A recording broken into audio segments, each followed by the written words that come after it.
नमस्कार, आगाज टाइम्स देख रहे हैं आप। मैं हूं आपके साथ पलक शर्मा। खबर मुरादाबाद से है।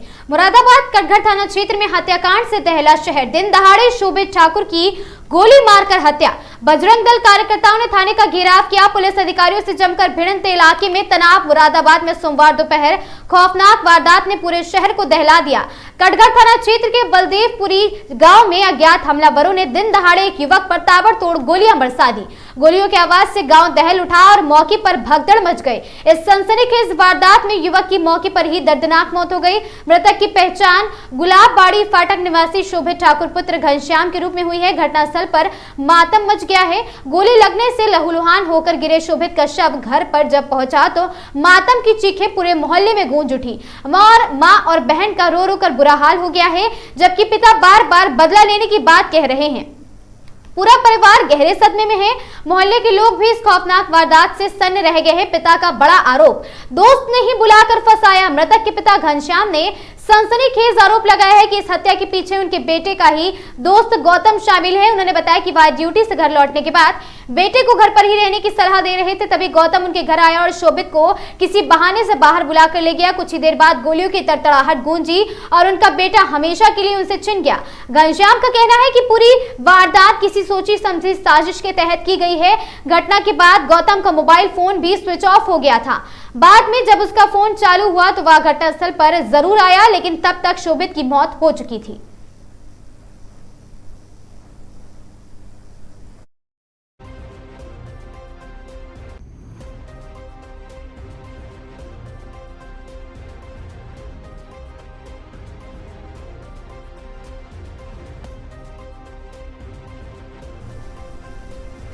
खबर सुल्तानपुर जिले के हलियापुर थाना क्षेत्र कंकरकोला से है, जहां पर एक निवासी अकमल रजा पुत्र मोहम्मद शराफत अली को एटीएस लखनऊ की इकाई ने किया गिरफ्तार। व्हाट्सएप ग्रुप पर चुनी हुई सरकारों के खिलाफ पूरे देश में शरीयत कानून के लिए मीटिंग की तैयारी के साथ मुजाहिदीन आर्मी बनाने की ग्रुप में अपील करने सहित चुनी हुई सरकार के खिलाफ छद्म युद्ध करके शरीयत कानून लागू करके देश की एकता अखंडता को छिन्न भिन्न करने के प्रयासों के आरोप में हुई गिरफ्तारी। प्रभारी निरीक्षक एटीएस लखनऊ इकाई ने किया गिरफ्तारी।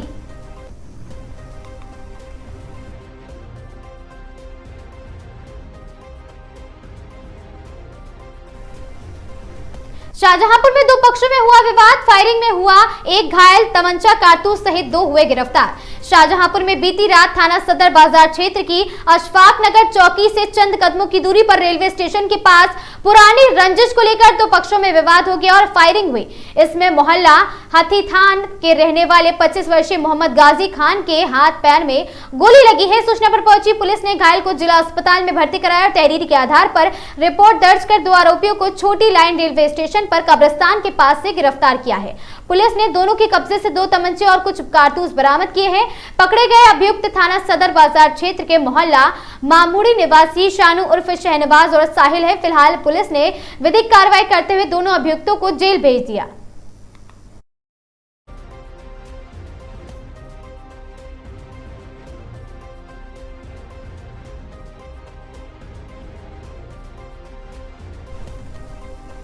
कौशांबी की थाना चरवा व एसओजी की संयुक्त पुलिस टीम ने रविवार रात मुठभेड़ के बाद लूटकांड में वांछित दो बदमाशों को गिरफ्तार किया है। कार्रवाई में एक बदमाश को गोली लगी है, जिसका नाम नितिन प्रसाद, जिसे जिला अस्पताल मंझनपुर भेजा गया है। पकड़े गए बदमाशों की पहचान नितिन प्रसाद निवासी मनेथू थरवई प्रयागराज और रणविजय यादव निवासी बागीपुर सराय ममरेज प्रयागराज के रूप में हुई है। इनके कब्जे से लूट की गई स्प्लेंडर बाइक 6,500 रुपए, एक तमंचा, कारतूस बरामद हुए हैं। 18 सितंबर को दोनों ने साथी संग राजेंद्र कुमार से 50,000 रुपए व बाइक लूटी थी। पुलिस दोनों आपराधिक रिकॉर्ड खंगाल रही है।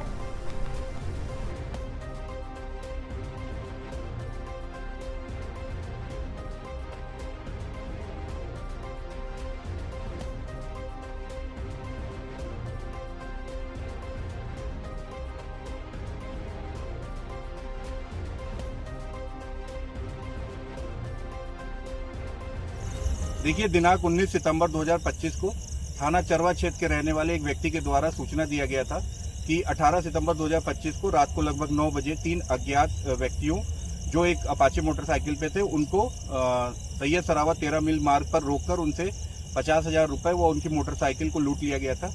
सूचना प्राप्त होते ही तत्काल पुलिस फोर्स मौके पर पहुंची थी और जो प्राप्त सूचना थी उसके आधार पर थाना चरवा में तत्काल सुसंगत धाराओं में अभियोग पंजीकृत कराया गया था। घटना के सफल अनावरण के लिए श्रीमान पुलिस अधीक्षक महोदय द्वारा कई टीमों का गठन किया गया था, जिनके द्वारा सर्विलांस, सीसीटीवी और तकनीकी तथा अन्य गोपनीय रूप से जानकारी की जा रही थी। इसी क्रम में आज दिनांक 29 सितंबर 2025 को शाम को सूचना प्राप्त हुई कि जो घटना में शामिल 2 लोग हैं उनको सैयद सरावा के पास देखा गया है। इस सूचना पर थाना चरवा और एसओजी की टीम के द्वारा सैयद सरावा के रेलवे के ओवर ब्रिज के पास चेकिंग की जा रही थी। इसी दौरान एक मोटरसाइकिल पर 2 व्यक्ति जो अज्ञात थे वो वहां पर आए और पुलिस को देखते ही भागने लगे और वो सैयद सरावा से 13 मील की तरफ भाग रहे थे। पुलिस द्वारा उनको घेराबंदी की जाने लगी तो वो अपनी मोटरसाइकिल से भट्टे की तरफ जाने वाले कच्चे मार्ग पर भागने लगे। पुलिस द्वारा जब उनका पीछा किया जा रहा था तो वो फिसल कर गिर पड़े और वो आगे भागने लगे और इसी दौरान उन्होंने पुलिस टीम के ऊपर फायर किया। पुलिस द्वारा आड़ लेते हुए उनको सरेंडर करने के लिए कहा गया तो उन्होंने पुलिस टीम के ऊपर जान से मारने की नीयत से फायर किया। पुलिस द्वारा आत्म सुरक्षा जवाबी कार्रवाई करते हुए फायरिंग की गई, जिसमें एक गोली एक बदमाश के पैर में लगी, दूसरा बदमाश जो है अंधेरे का फायदा उठाकर भागने लगा, जिसको पुलिस टीम द्वारा घेर कर पकड़ा गया। जो पकड़े गए अभियुक्त हैं उन्होंने पूछताछ पर अपना नाम रणविजय यादव और नितिन प्रसाद बताया, जो प्रयागराज के रहने वाले हैं। नितिन प्रसाद के पैर में गोली लगी है, उसको तत्काल आवश्यक चिकित्सीय सहायता के लिए जिला अस्पताल भिजवाया गया है। मौके को संरक्षित करते हुए फील्ड यूनिट को सूचना दिया गया है। मौके पर पर्याप्त पुलिस फोर्स मौजूद है। जो अभियुक्त है उनके पास से लूटी गई मोटरसाइकिल और लूट का लगभग 6500 रुपया और एक तमंचा और 2 जिंदा कारतूस, 2 खोखा कारतूस बरामद किए गए हैं।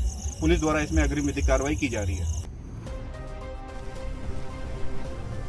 कौशाम्बी में एसपी राजेश कुमार की सख्ती से अपराधियों में खौफ है, जनता में भरोसा।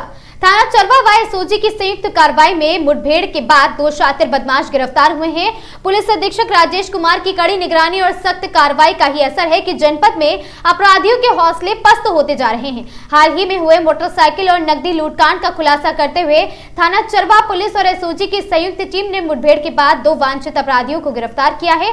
पुलिस की जवाबी फायरिंग में एक बदमाश को गोली लगी, जबकि दूसरा दबोच लिया गया। गिरफ्तार अपराधियों की पहचान नितिन प्रसाद निवासी प्रयागराज और रणविजय यादव निवासी प्रयागराज के रूप में हुई है। बदमाशों के पास से लूटी गई स्प्लेंडर पल्स बाइक, 6500 नकद और एक तमंचा और कारतूस बरामद किए गए हैं।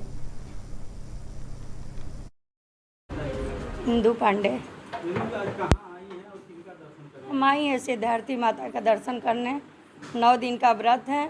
हम लोग 9 देवी के दर्शन किए हैं भैया और ये माँ के दर्शन पाकर हम लोग धन्य हो गए हैं और माँ की कृपा है, बाबा की कृपा है कि काशी नगरी में हम लोग बसे हुए हैं और हमेशा हम लोग चाहते हैं कि इस नगरी में बाबा बसाए रखें और दर्शन हम लोग को मिलता रहे और माता रानी की कृपा है कि हम पर दया बरसाए माँ। और जय हो सिद्धार्थी मैया की जय। जय माता दी। जय माता दी। सिद्धार्थी माता की जय। 9वां दिन है आज। हम लोग रोज एक दिन करके रोज दर्शन कर रहे हैं। आज लास्ट दिन है, दर्शन करें। जय माता दी। सिद्धार्थी माता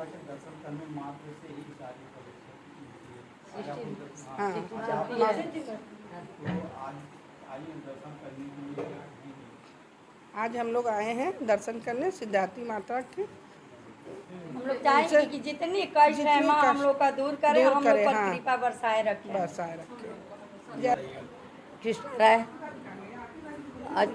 आज माँ सिद्धिदात्री का दिन है, 9वां दिन। अष्टम और 8वां और 9वां दोनों दिन है, जिसमें कि आज महागौरी की पूजा की जाती है और सिद्धिदात्री माँ की भी पूजा होती है। अंत में काल भैरव की पूजा करते हैं।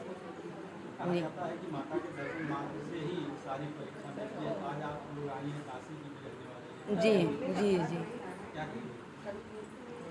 हम अपने आप को और सभी भक्तों की तरफ से अपने आप को धन्य मानते हैं कि इस काशी नगरी में हम लोग और हम लोग इस धन्य हैं कि जो माता रानी का दर्शन मिला और अपने आप को सौभाग्यवाली समझते हैं। वाराणसी में नवरात्रि के अंतिम और 9वें दिन मां सिद्धिदात्री के दरबार में आज आस्था का सैलाब उमड़ पड़ा। मैदागिन स्थित अति प्राचीन मंदिर में देवी के भव्य स्वरूप के दर्शन के लिए रातों से ही श्रद्धालुओं की लंबी कतारें लगी रही। आस्था से ओतप्रोत माहौल में भक्तों ने माता के चरणों में नारियल, लाल अड़हुल की माला और साथ ही चुनरी और मिष्ठान चढ़ाकर मनोकामनाओं की पूर्ति का आशीर्वाद मांगा है। मान्यता है कि यहाँ मां के दर्शन से नवरात्र के पूरे 9 दिन तक पुण्य फल की प्राप्ति होती है। मस्जिद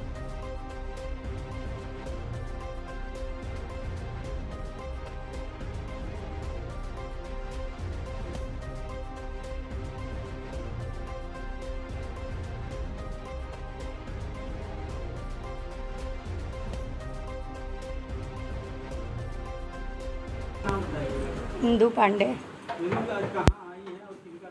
हम आई हैं सिद्धार्थी माता का दर्शन करने। 9 दिन का व्रत है।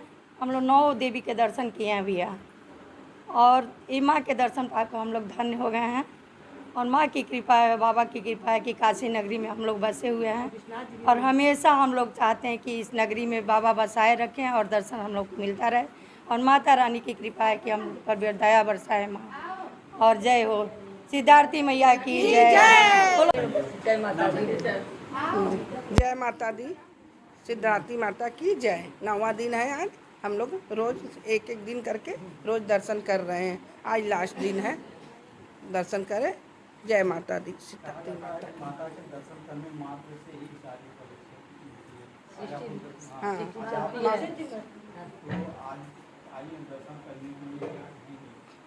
आज हम लोग आए हैं दर्शन करने सिद्धार्थी माता के। हम लोग चाहेंगे कि जितनी कष्ट है माँ हम लोग का दूर करे, हम लोग पर कृपा बरसाए रखे।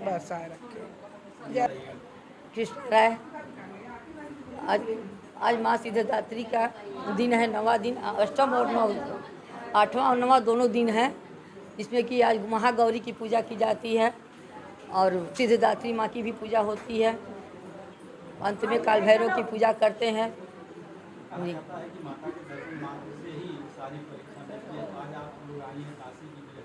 जी जी जी। हम अपने आप को और सभी भक्तों की तरफ से अपने आप को धन्य मानते हैं कि इस काशी नगरी में हम लोग और हम लोग इस धन्य हैं कि जो माता रानी का दर्शन मिला, और अपने आप को सौभाग्यवाली समझते हैं।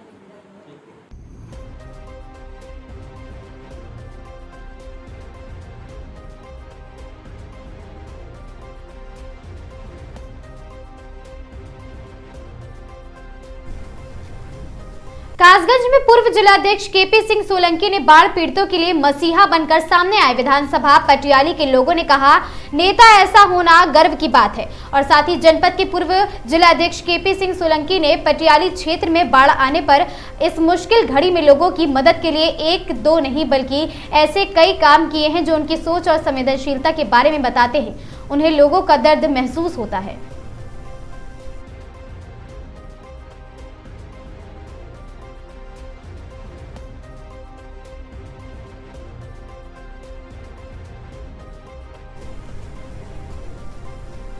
चंदौली में आशा भारती एक बार फिर आए विवाद के घेरे में। अपने कारनामे से स्वास्थ्य विभाग आए दिन रहता है विवाद के घेरे में। आशा चयन में एएनएम व नोडल अधिकारी पर लगे भ्रष्टाचार के आरोप। प्रधान आनंद पाल के नेतृत्व में सैकड़ों ग्रामीणों ने पीएचसी पर दिया धरना। ग्रामीणों ने भ्रष्ट प्रभारी मुर्दाबाद, एएनएम मुर्दाबाद लगाया नारा। धरना की सूचना पर मौके पर पहुंचे तहसीलदार ग्राम प्रधान ने तहसीलदार को ज्ञापन सौंपा। दोषियों पर कार्रवाई की मांग की है। तहसीलदार ने मामले की जांच कर कार्रवाई का दिया आश्वासन। कार्रवाई होने पर प्रधान ने पद से इस्तीफा देने की मांग की है, ना होने पर। और साथ ही पूर्व में भी ऐसे आवेदक पैसा लेकर अपात्रों का चयन करने का लगा चुके हैं आरोप। शिकायत के बाद भी सीएमओ नहीं करते हैं कार्रवाई।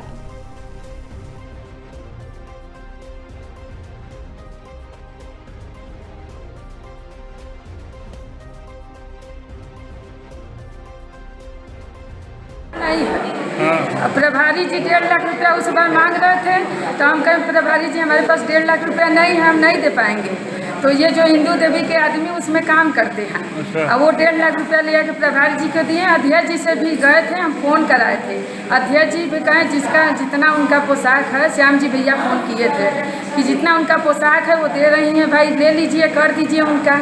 लेकिन वो नहीं किए। वो 1.5 लाख रुपया वो दिए हैं, तो मेरा कैसे करेंगे? यहाँ पर भी किसी का नहीं होगा तो इंदू देवी का होगा, क्योंकि 1.5 लाख रुपया पूछ गया है वहाँ पर प्रभारी जी को।